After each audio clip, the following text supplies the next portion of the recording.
With that, we're going to use that to introduce the toast to the lassies with my great friend and worshipful brother, Carson Smith.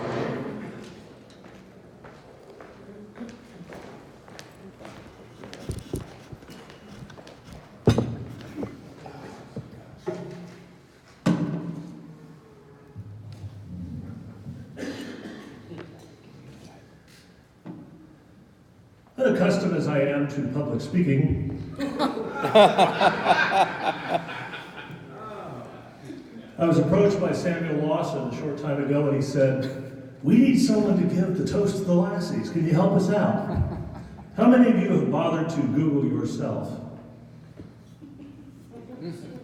Well, I'm delighted that 17 years ago I wrote a toast to the lassies that has been posted on the World Burns Federation website and is also found in Electric Scotland. So forgive me as I quote myself.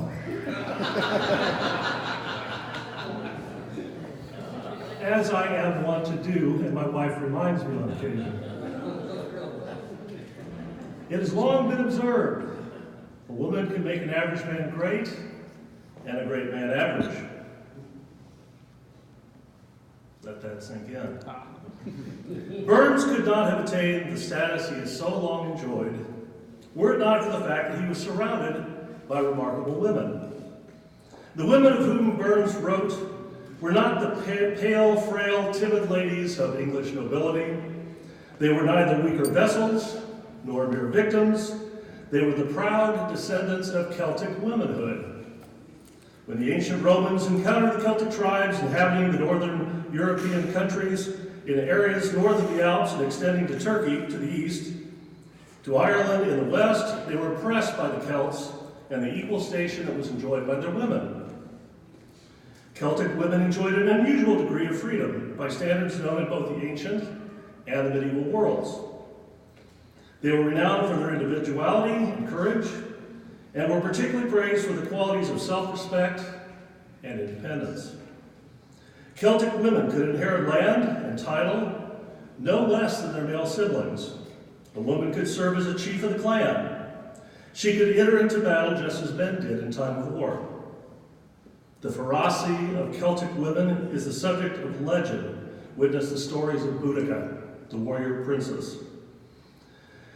The Romans were shocked by the sexual liberty enjoyed by Celtic women, who extended what the Celts euphemistically referred to as the friendship of the thighs.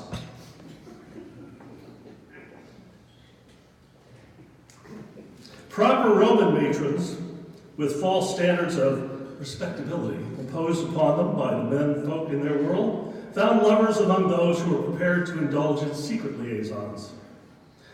Due perhaps to the sexual liberty of the Celts, succession within the tribes and clans was matrilineal and not patriarchal. Because amid such general promiscuity, it could be difficult to determine who the father of a particular child had actually been. A Celtic woman could divorce her husband if he failed to support her or treat her with respect, if he was impotent, homosexual, sterile, or gossiped about their sex lives. She could leave him if he was fat, a snorer, or just plain repulsive.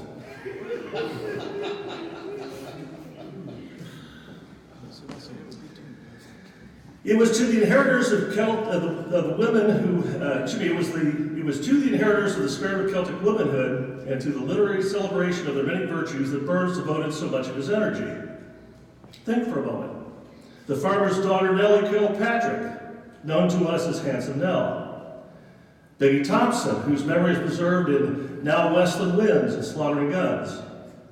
Burns' only bride, Jean Armour, who bore him 2 sets of twins before their wedding day. She was the inspiration for a wife's a winsome wing thing. Mary Campbell was immortalized as Highland Mary. Nancy Craig McElhouse, known secretly to Burns and now to all the world as Clorinda, who inspired A Fond Kiss. And Anna Park, celebrated as Anna with the Golden Locks. The irresistible beauty and the sensuality of the women who inhabited the world of Burns is evidenced by the fact that he fathered no fewer than 13 children through liaisons with no fewer than 5 women whose names are actually known to us.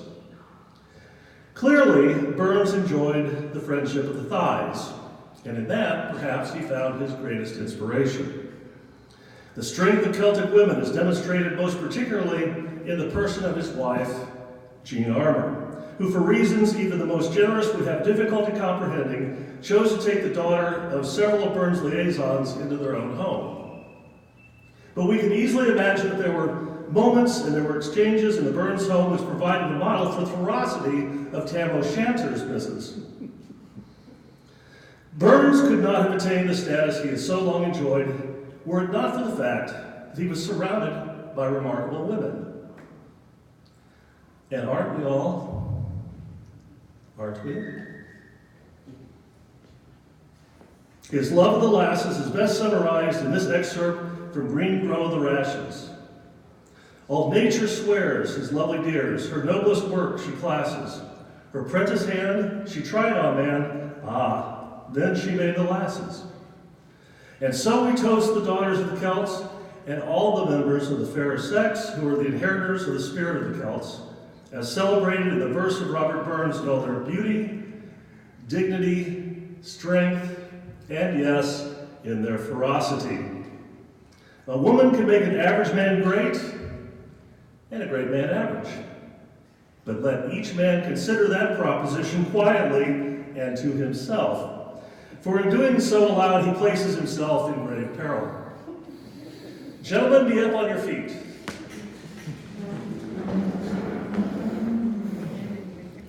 Join me in a toast to the lassies. To the lassies.